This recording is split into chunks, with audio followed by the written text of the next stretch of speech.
এই হাদিসটি পড়ে মন ছুঁয়ে গেল, তাই আপনাদের মাঝে শেয়ার করতে আসলাম। একজন নারী রাসূল সাল্লাল্লাহু আলাইহি ওয়াসাল্লামের কাছে এসে তার স্বামীর বিষয়ে অভিযোগ করলেন। তিনি বললেন যে তার স্বামী অনেক অতিথি আমন্ত্রণ জানান এবং তাদের জন্য বারবার খাবার প্রস্তুতি ও তাদের আপ্যায়ন করতে করতে তিনি ক্লান্ত হয়ে পড়েছেন। রাসূল সাল্লাল্লাহু আলাইহি ওয়াসাল্লাম কোনো উত্তর দিলেন না, আর সেই নারী চলে গেলেন। কিছুক্ষণ পরে রাসূল সাল্লাল্লাহু আলাইহি ওয়াসাল্লাম সেই নারীর স্বামীকে ডেকে বললেন, আজ আমি তোমার অতিথি হব।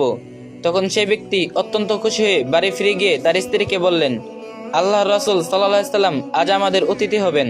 তার স্ত্রী খুব আনন্দিত হলেন এবং অনেক চেষ্টা ও যত্ন নিয়ে যা কিছু খাবার ছিল তা দিয়ে রাসূল সাল্লাল্লাহু আলাইহি ওয়াসাল্লামের জন্য খাবার প্রস্তুতি করলেন।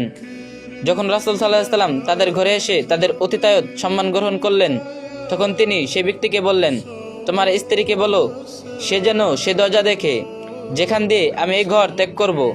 নারী সেই দরজা দেখলেন এবং দেখতে পেলেন রাসূল সাল্লাল্লাহু আলাইহি ওয়াসাল্লামের পিছনে ঘর থেকে বিভিন্ন ধরনের প্রাণী বিচ্ছু এবং ক্ষতিকর জীব বের হয়ে যাচ্ছে।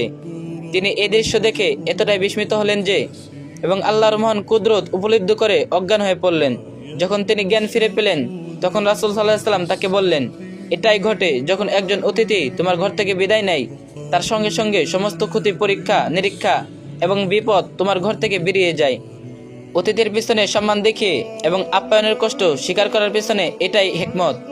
রাসূল সাল্লাল্লাহু আলাইহি ওয়াসাল্লাম আরও বলেন, যে ঘরে বেশি অতিথি আসে আল্লাহ সেই ঘরকে ভালোবাসেন। এর চেয়ে উত্তম ঘর আর কিছুই হতে পারে না, যেখানে তরুণ ও বৃদ্ধ সবার জন্য দরজা খোলা থাকে। এমন ঘরে আল্লাহর রহমত ও বরকত নেমে আসে। রাসূল সাল্লাল্লাহু আলাইহি ওয়াসাল্লাম বলেছেন, যখন আল্লাহ কোনো জাতির জন্য কল্যাণ চান, তখন তিনি তাদের জন্য একটি উপহার পাঠান। সাহাবাগণ জিজ্ঞেস করলেন, কি ধরনের উপহার হে আল্লাহর রাসূল? তিনি বললেন, অতিথি তার নিজের রিজিক নিয়ে আসে এবং গৃহকের লোকদের পাপ সঙ্গে নিয়ে যায়। তাই হে প্রিয়, জেনে রাখুন অতিথি হলো জান্নাতে যাওয়ার একটি মাধ্যম। রাসূল সাল্লাল্লাহু আলাইহি ওয়াসাল্লাম বলেছেন, যে ব্যক্তি আল্লাহ ও আখিরাতে বিশ্বাস করে অবশ্যই তার অতিথির প্রতি উদার হতে হবে। বুখারী 5560। সুবহানাল্লাহ, আলহামদুলিল্লাহ। এই ভিডিওটি অন্য একজনের সাথে শেয়ার করুন, আর যে যেতে পারেন কপি লিংক করে দিন।